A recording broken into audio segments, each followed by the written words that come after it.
Hey, everybody, welcome into Southeastern 14. We're previewing all of the week one SEC games. And today we're talking about Alabama against Miami in one of the most anticipated week one games in all of college football.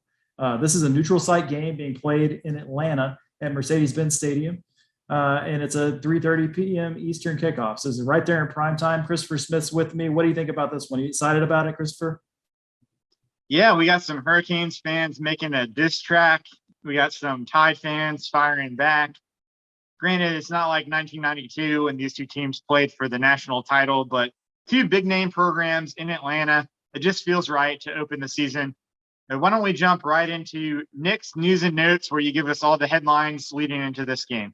Sure. So there's three things I want to talk about when we're talking about Miami and Alabama. The first one is from a betting standpoint, we want to be very aware of Derek King. This is a quarterback who feels like he's been playing college football for the better part of a decade. And truthfully, it is his sixth year in college football. It's a former Houston transfer who we saw debut with Miami last year, dealt with a gruesome knee injury at the end of the season. And we thought, oh, is his college career over? And the answer, as we lead up to this game, is in fact, no, it's not. And he will be the starting quarterback for Miami this game. So we're talking about a dual threat quarterback that could give Alabama some fits, and at times has flashed immense talent over the years. The second thing I'm looking at is Alabama's quarterback, and what are we looking at in the post Mac Jones era? You know, we talked about that last year about, oh, what happens after Tua? Well, Mac Jones comes in and they're the best that they've ever been. But in the addition to losing Mac Jones, they also lose Jalen Waddle, they lose Devontae Smith, they lose Najee Harris. I mean, this is a team that will look different. Now, Nick Saban is known for reloading, right? So we're putting that to the test this week. And then the third thing, let's talk about Nick Saban. Let's talk about him in openers. He's 14-0 at Alabama in season openers. And you say, well, Alabama wins all the time, so how impressive is that? Well, it's against some pretty good teams. Number one, they've not been shy about playing your USCs, your Michigans, your Wisconsins in season openers, and doing that sometimes on neutral site fields. Florida State, another one. But he's also 12-2 against the spread in these opening games, Christopher, which I know is something you want to talk about here. Yeah, I mean, it's tough because sports books are always shading the line very heavily toward Alabama, especially in these opening games, knowing they're going to get a ton of public money because Publix just hammers Alabama on these season openers. So not only is Saban 12-2, but a lot of those lines are inflated, and he's still covering them. So the sports book's taking whatever they think the line is, adding 2 or 3 points to it, knowing which side everybody's going to bet on, and it still hasn't mattered. But speaking of not mattering, you mentioned the statement that Nick Saban always reloads, and we hear that a lot. But you mentioned some of the guys that Alabama lost after last season. They had 3 players that finished in the top 5 of the Heisman Trophy voting. And that's only happened one other time in the history of college football. And that was Army back in 1944, 1945, and 1946. Not sure if you remember back in those days, Nick, but no, a little bit before my time. Yeah, a long, long time ago. And not only that, they lost 9 first-round picks in the last 2 seasons. Not only that, they lost Steve Sarkisian and 4 of their 5 offensive assistants to Texas and some other places last season. So that's a lot to start with. Second of all, let's look at the other side of the football, right? Last season, the big knock on Alabama and their defense the last few years is basically that they have not been able to handle tempo and assignments. So in other words, if you let Alabama get set on defense, even the last 2 years when they didn't have their best defensive unit that we've seen from them, they're probably going to knock you back and handle their assignments. But if you can get up on the ball and snap the ball before Alabama could figure out where to line up, what you're doing with all your motions and your shifts, Alabama actually allowed a lot of explosive plays, especially to running backs and tight ends and kind of misdirection stuff. Now, why does that matter against Miami? Well, you mentioned King coming off a big injury, right? He had some huge numbers in the final fall scrimmage, and he seems healthy.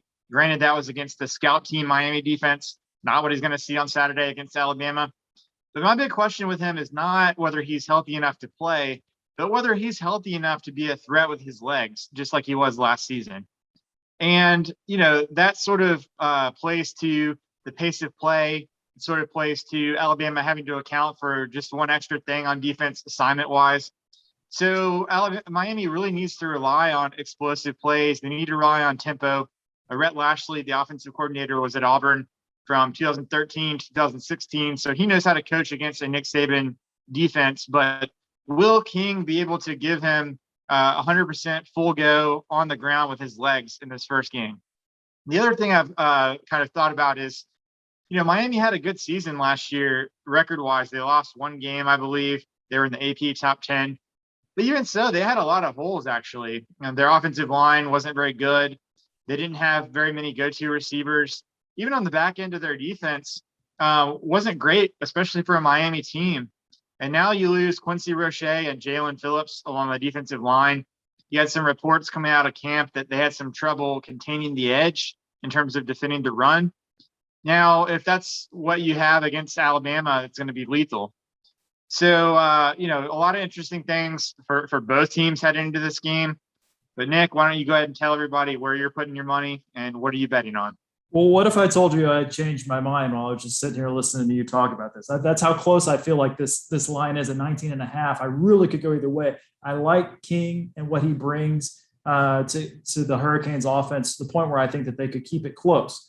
But I really, really, really, really, really don't like betting against Nick Saban. So with that in mind, I'm going to make a spur of the moment decision and say I like Alabama minus 19.5 for our picks. But I'm not betting this game. I think that's right on line with where it should be, and I just don't have a strong feel either way. What I do like is the total. I like the over 61, which I think we may disagree on this a little bit, but some of the things you were talking about, I think Alabama is going to score, and Alabama has been prone to give up big plays. They were last year, even though they mowed through everyone else with their offensive power themselves. But I feel like King has what it takes to push Miami's side of this to the point where we know Alabama is going to score and we can get over that 61. I don't know. What do you think?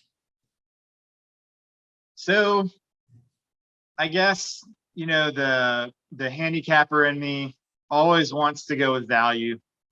I would probably never bet against Nick Saban with my own money on a season opener on a side.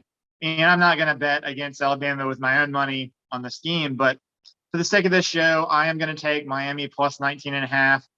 I just think there's a small amount of value there based on these matchups. Now, that hasn't mattered lately, so maybe that's a dumb thing to do, but that's what I'm going to pick. And on the total, I'm going to go under 61. A lot of questions about the Hurricanes at the line of scrimmage. I think Alabama's offense will go a lot more to what you're used to seeing. Actually, I think the whole team from Alabama is going to be a little bit more vintage Nick Saban in terms of running the football, playing really tough defense, maybe not operating at quite the pace we've seen with Sarkisian or Lane Kiffin. So I'll go with Miami plus 19.5 and under 61. The under 61 is more of a lean. I still probably won't make an actual bet on this game, but it sure will be fun to watch. Yeah, it's one of the more exciting matchups of the weekend. Obviously, we've got Georgia Clemson in conference as well. That's going to be a great one. But I'm really looking forward to this Alabama-Miami game. And just like this game, we're gonna do a preview of every single game on the Week 1 slate. So stay tuned to the YouTube channel. And for Christopher Smith, this is Nick Cole.